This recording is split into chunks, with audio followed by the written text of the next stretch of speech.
Este programa tem o patrocínio de KB.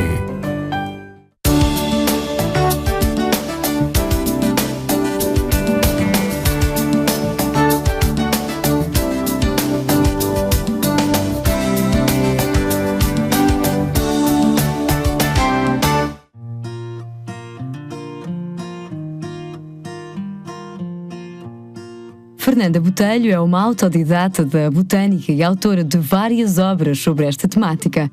Tem dedicado uma atenção especial às plantas aromáticas e medicinais, mas também à fascinante área das flores comestíveis. Pois é, hoje vamos preparar uma refeição diferente, mas muito sedutora. Então vamos fazer uma salada com flores, não é uma salada de flores, é uma salada com flores. Portanto, a base da salada pode ser um verde qualquer, pode ser rúcula, mas escolhi uma alface. Então vamos agora ao jardim recolher algumas flores para juntar à nossa salada. Temos aqui as flores das capuchinhas, vamos colher algumas folhas também. A maior parte das pessoas sabe que se comem as flores e está muito na moda agora comer flores de capuchinha, mas não sabem que as folhas também são muito boas. São picantezinhas também, parecidas com a semente e agradáveis. Depois vou recolher aqui umas flores de rúcula. Isto é uma crucífera, ou seja, pertence à família dos rábanos, dos rabanetes, das couves, etc. E é uma crucífera porque tem a flor em forma de cruz, tem sempre 4 pétalas dispostas assim em cruz e todas estas são comestíveis, todas as flores crucíferas se podem comer e a parte verde também, portanto os rabanetes, os rábanos, as couves, tudo isso, como sabemos, é comestível e as flores ficam muito bonitas nas saladas. Eu vou colher aqui umas e algumas folhas. Isto é uma variedade de rúcula selvagem, mas que cresce aqui muito no meu jardim, eu gosto muito, porque é muito boa. Isto são as flores das malvas, são muito bonitas também, muito delicadas, mas olha, aqui está outra interessante, que é uma flor de gerânio, uma geraniácea, é um pelargónio, que também fica bonita nas saladas, portanto vamos levar uma destas, ok? Agora vamos passar para aqui. E aqui temos muitas aquileias. A aquileia milfolia, esta florzinha branca, uma planta de grande interesse medicinal, mas também culinário. E vamos juntar um bocadinho de alfazema na nossa salada verde, também só uma florzinha. Já voltaremos à procura de mais flores comestíveis.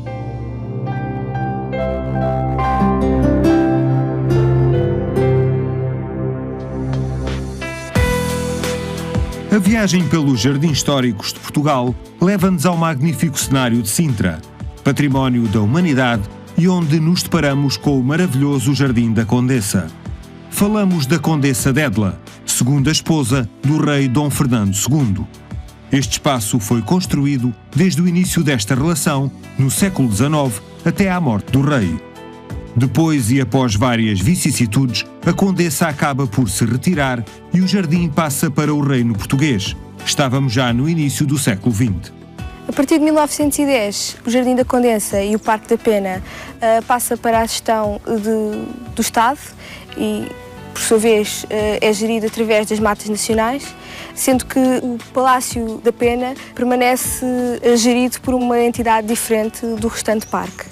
A esta distinção deve-se o estado de degradação que o parque foi atingindo nas décadas seguintes, mas mantém um uso intenso e uma utilização frequente até cerca da década de 70. A partir daí, a situação agravou-se paulatinamente, culminando em 1999 com um incêndio que destruiu quase na totalidade este magnífico chalé. Só que desde aí iniciou-se o processo de recuperação deste jardim. Em 2007 iniciam-se um processo de candidatura aos fundos de financiamento e a grant do Espaço Económico Europeu, candidatura essa que foi aceite para o restauro e consolidação da estrutura do chalé. Mais tarde, em 2008, é então desenvolvida uma candidatura para o restauro dos jardins envolventes. Este projeto foi também aceite e financiado pelo mesmo mecanismo financeiro. Posteriormente, o jardim foi restaurado por uma equipa multidisciplinar que respeitou o seu passado histórico e lhe restituiu o encanto. Locais como este são próprios de um cenário romântico e dramático. São lugares não muito comuns e é aquilo que identifica, caracteriza e distingue o Jardim da Condensa como um local especial. Estas formações geológicas surgem na Serra de Sintra como caos de blocos de granito após anos de meteorização das rochas e aqui o Dom Fernando II e a Condessa de Edla criaram um espaço fantástico tirando partido destas formações geológicas. Numa área mais afastada do chalé da Condensa e encaixada neste vale, temos a Feteira da Condensa, onde encontramos um conjunto, uma coleção de fetos arbóreos e fetos herbáceos de um riquíssimo valor botânico. No centro desta feteira corre uma linha de água que foi artificializada, interrompida numa sequência de lagos, como este que temos aqui atrás, que animam o jardim e o refrescam e permitem criar uma ambiência e um clima apropriado ao desenvolvimento destas espécies. Este local é caracterizado por uma coleção de fetos riquíssima e durante o processo de levantamentos que fizemos nesta zona identificámos uma colónia de fetos de folha de era, que é uma espécie que é protegida comunitariamente. São estas plantas que estão aqui, chama-se feto de folha de era porque é um feto, na realidade, mas que aparenta ser uma era e é isso que lhe dá o seu nome. Esta feteira é caracterizada fundamentalmente por espécies de fetos do género Cyathea e Dicksonia, com uma particularidade interessante, é que as Cyathias, quando caem, estes fetos arbóreos, quando caem, acabam por morrer. As Dicksonias, por contrário, são fetos arbóreos que, quando caem, conseguem sobreviver e que transmitem a esta zona também um caráter muito interessante, que transmite o caráter que existia também nestes jardins românticos. E como podem ver ali em baixo, aquilo é uma Dicksonia que sobreviveu, tombou, devido ao estado de abandono a que o jardim teve sujeito durante muitos anos, mas que ainda assim sobreviveu, sobreviveu até aos dias de hoje, portanto. Mas estas são somente algumas das muitas particularidades existentes no Jardim da Condessa, em pleno Parque da Pena. O fascínio de Sintra e a beleza deste jardim levam-nos a desfrutar um pouco mais e, quem sabe, a revisitá-lo longamente.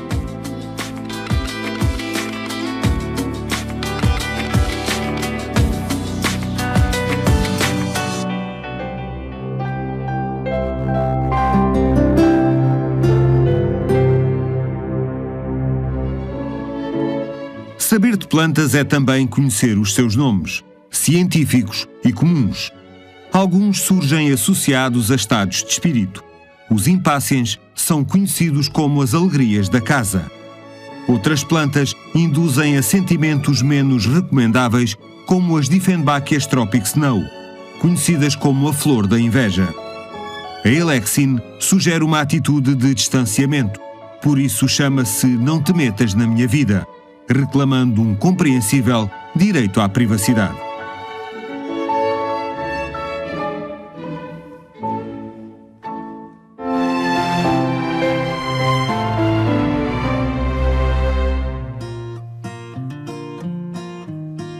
Portanto, isto é uma calêndula cor laranja. As calêndulas são ricas em carotenos, chamam-lhe o açafrão dos pobres, porque ela fica muito bonita. Vamos fazer um arroz onde vamos misturar pétalas de calêndula. Só se utilizam as pétalas, não se utilizam as folhas.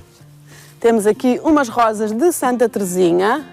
Isto é um botãozito, era melhor uma assim mais aberta. Vou colher aqui uma aberta. Isto são as cravinas. As cravinas há de muitas cores, há vermelhas, temos aqui vários tons, tens ali uma bordeaux, uma rosa e esta aqui matizada, que fica muito bonita. Portanto, vou colher aqui uma e vou pô-la na salada também. Estas chamam-se estrelas do Egito e eu não sei se comem ou não, portanto, quando eu não sei, não me atrevo. Mas são bonitas, são muito bonitas. Okay? Vou colhê-las, mas vou pô-las numa jarrinha, não as vou pôr na salada. Portanto, vou pôr sim as rosas. As rosas podem-se comer todas, as brancas, as amarelas, as cor-de-rosa, as vermelhas. As azuis não, porque são falsas, portanto. E não podemos comer rosas dos jardins públicos porque levam muitos adubos. Portanto, escusado será dizer que tudo isto é biológico, não leva químicos nenhuns. Portanto, temos de ter algum cuidado quando andamos no campo a colher flores para comer. Temos de ter dois cuidados. Primeiro, ter a certeza que aquilo é mesmo comestível e não é tóxico, porque há muitas que são tóxicas. Portanto, é sempre importante ou termos um bom guia, um bom livro, ou então irmos com alguém que conheça. A outra coisa é os adubos, os químicos, onde é que colhemos as plantas. Portanto, se estamos a colher no campo, aquele campo pode ter sido cultivado com muitos adubos e então estamos a fazer muito mal à nossa saúde comer flores assim desses campos, ou da beira de estradas também, que absorve os gases todos dos veículos. Portanto, daí também não é muito aconselhável consumirmos flores. Aqui estava, isto são as silvas, isto é muito interessante, muita gente não sabe isto. Isto é uma silva e poderiam dizer, mas ela tem silvas no quintal, para que é que elas servem, para que é que ela tem silvas? Isto só pica, tem uns picos ferozes, mas aqui os rebentinhos das silvas não picam e comem-se, são bons. O jasmim também se pode utilizar nas saladas, portanto vou apanhar estes dois. E temos aqui a madressilva. A madressilva faz umas sebes muito bonitas, muito perfumadas e dá um saborzinho muito agradável, doce, tanto que um dos nomes comuns dela é chupa-mel, ou em inglês é honeysuckle, e os ingleses usam-na bastante também nos seus pratos. Então, vamos agora para dentro. E já iremos confeccionar a salada.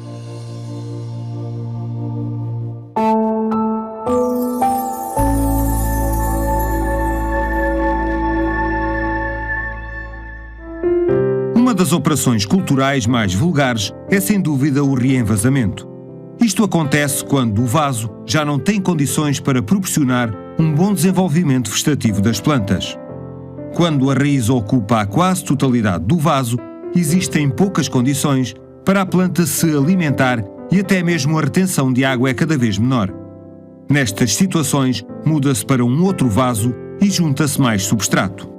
Mediante o crescimento da planta, assim o vaso a escolher, sendo que não deverá ser exageradamente grande nem pequeno. O novo substrato é colocado no fundo do vaso e depois a planta ficará a uma certa profundidade, não muito funda nem acima do nível do vaso. Depois aconchega-se o novo substrato à volta da planta, de modo a que não fique demasiado prensado. Não esquecer que é fundamental que o ar chegue às raízes e circule no interior do vaso. Depois é importante regar para uniformizar toda a mistura e aumentar a aderência ao novo substrato. E pronto, está concluída a tarefa.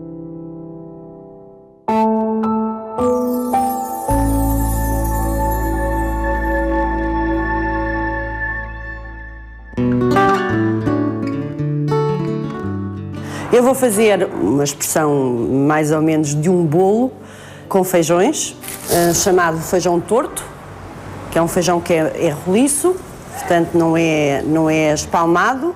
Vou utilizar uma espuma floral em forma de bolo e vou utilizar pipetas para colocar água. Vou utilizar umas folhas de arália, vou-lhe cortar o pé e vou forrar o meu bolo na parte inferior. Vou utilizar para isso pregos, simples pregos pretos, ok? Temos forrado a nossa base, vamos introduzir as nossas pipetas no bolo. Depois de introduzir as pipetas, vamos começar então a trabalhar com os nossos feijões tortos. Eu vou utilizar a forma do feijão da melhor forma que eu conseguir que ele se adapte ao meu trabalho, não é?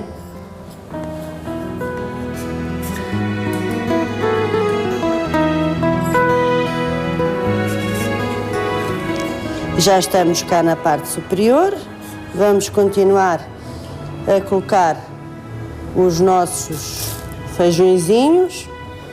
Temos o nosso bolo todo forradinho em baixo, todo com os feijões. Temos os nossos tubinhos com a água. Portanto, colocamos num prato e vamos decorar com as flores. Eu vou utilizar alguns verdes assim mais fininhos. No caso, aqui é uma planta doia. E vou introduzir então nos tubos. Vou trabalhar com rosas de Santa Teresinha para lhe dar um pouquinho de cor aqui na base. Vou colocar também umas rosas. Acho que não vou colocar mais flor, acho que ele está assim bonito. E pronto, assim se faz um arranjo simples e original.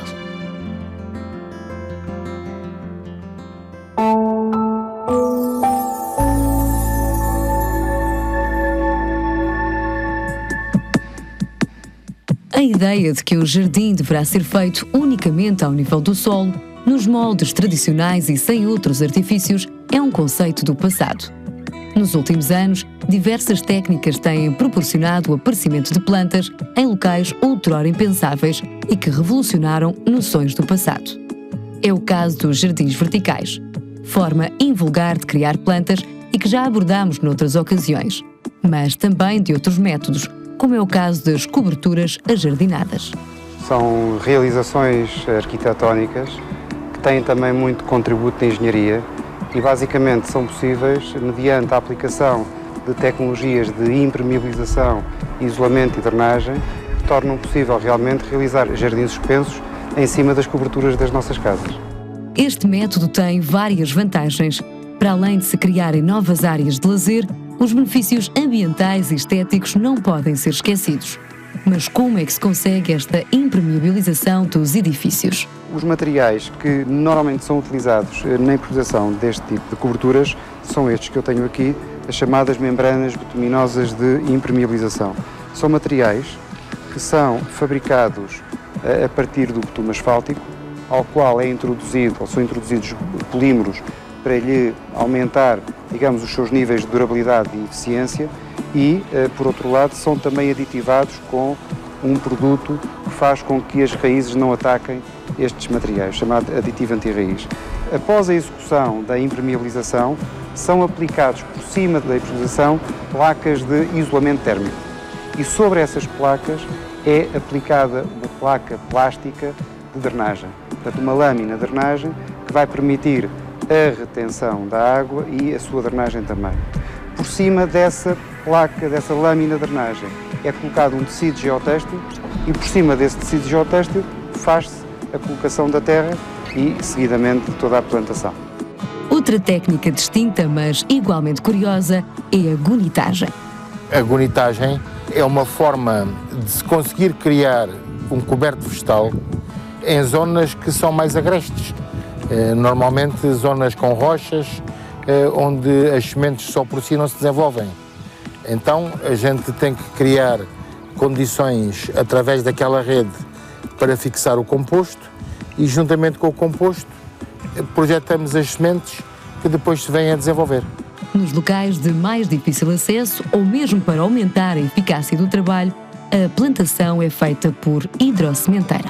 A técnica da hidrossementeira consiste em nós usarmos aquele equipamento adequado à dimensão da hidrossementeira que for, que levam água, compostos orgânicos, compostos minerais, sementes, fixadores e que depois de devidamente homogeneizado através dos misturadores que existem na hidrossementeira, é projetado nos taludes, quer sejam taludes de escavação, quer sejam taludes de aterro. Também se pode fazer em zonas planas, mas a grande vantagem da hidrossementeira é poder semear zonas que, se não fosse com este tipo de equipamento em que a água permite a distribuição, tenha o grau de inclinação que tiver, de outra forma não poderia ser aplicado. A hidrossementeira em si vai permitir que seja feito a sementeira de grandes dimensões em curto espaço de tempo.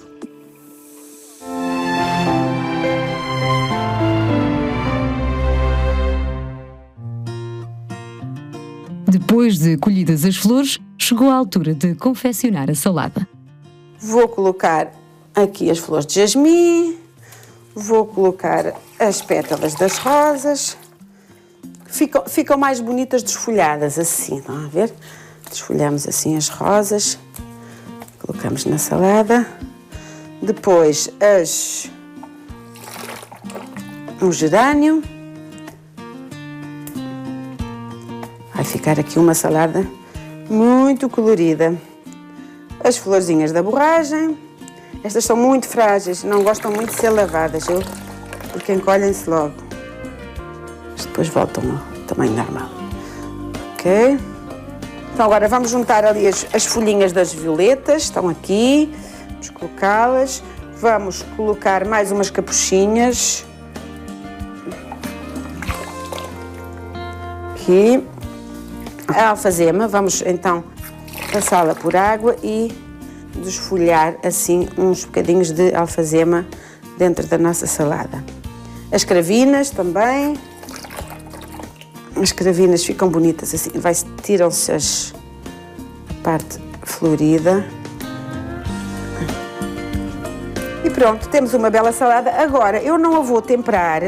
As saladas com flores, prefiro temperá-las depois na mesa. Faço uma vinagrete à parte e as vinagretes depois é a gosto de cada um, com limão ou vinagre, com balsâmico, com azeite, com o que quiserem. E depois, mas é melhor ter a vinagrete à parte e colocar no prato, porque as flores, como são muito delicadas, começam a ficar com mau aspecto quando reagem com o azeite. Portanto, é melhor colocarmos depois no prato. Então, vou pô-la na mesa. Vamos então a fazer o arroz. Pronto, então temos o arroz com a água e o sal e vamos juntar uma folha de erva príncipe, Cymbopogon citratus. É daqui que se extrai o óleo essencial de citronela, que é um excelente repelente de mosquitos. Temos aqui as nossas sementes de papoila. Portanto, vamos pôr assim um bocadinho no nosso arroz. Vai ao lume. Está pronto o arroz. Aqui está. 7 a 8 minutos. Está soltinho, está al dente. E vamos colocá-lo aqui num prato. As calêndulas que já estão lavadas, vamos incorporar aqui algumas. As folhinhas da erva príncipe podemos deixá-las ou retirá-las. E cá temos o nosso arroz. Depois até poderíamos juntar assim para ficar mais bonito, uma florzinha aqui e outra florzinha aqui. Então agora vou deliciar-me com este banquete. Isto é tofu com sésamo e amêndoa, que é fantástico. E agradeço a este jardim a minha bela refeição.